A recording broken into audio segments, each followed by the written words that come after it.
Alright, so we're going to focus on this different fire. The fireplace itself, all the knickknacks on top, those all came in kits at the hobby store. The grate, clearly that's some embroidery meshing, and of course, tea light. This is a particularly Halloween themed one, that's why it's more orange. If you tuned into the last tutorial where I showed you the green magic fire, it is literally the same exact process. And there were comments about how you could use clear and you could paint it to be different kinds of real fire. It's exactly what I'm showing you here. So, without further ado, clear piece of soda bottle material. And again, regular hole punch. Nothing fancy there. Punch some random kind of shapes overlapping. Once you have a few of those, then you go in there and make a couple of cuts to kind of break it up and give you the individual flame shape. I'm going to do some of that and be right back. And there it is. Some holes, cut into some angles, and then we just take regular lighter, heat it up just a little bit, twist, bend, go counter. The fire helps the plastic kind of want to bend, do a couple of weird things. And then of course you help it. And then part of the thing here is you go ahead and layer that up, and it gives you more layers of fire.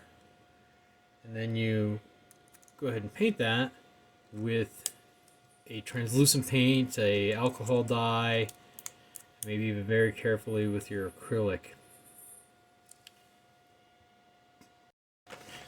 For mine, I used this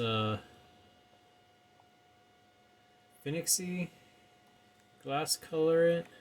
So glass paint would work well. I got this from my mother-in-law.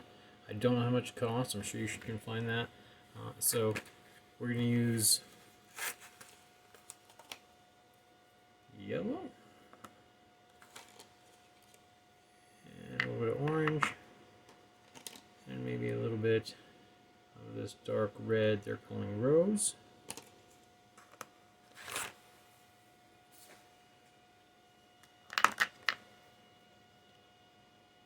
We're going to do from lighter color down, so we're going to start with the yellow.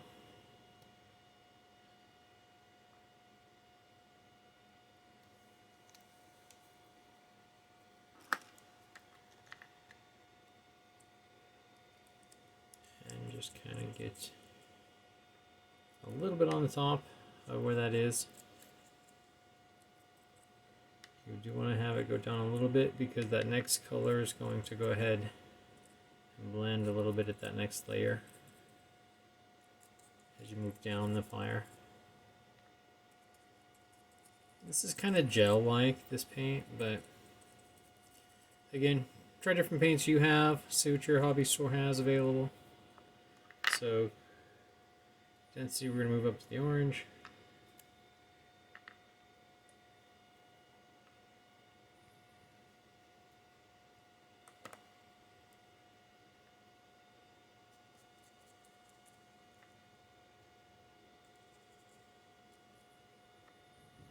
And this time I'm not doing the same ends of this, I'm doing just that little bit deeper down.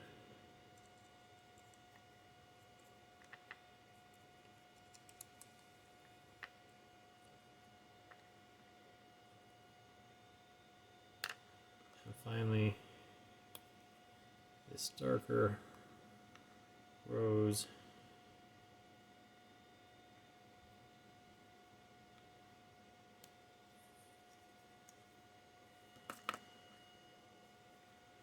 And that's going to be even further down.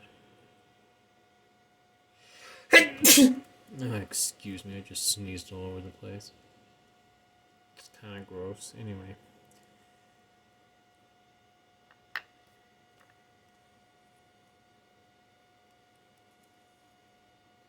And just a little bit licking up into some of these flames a little bit further.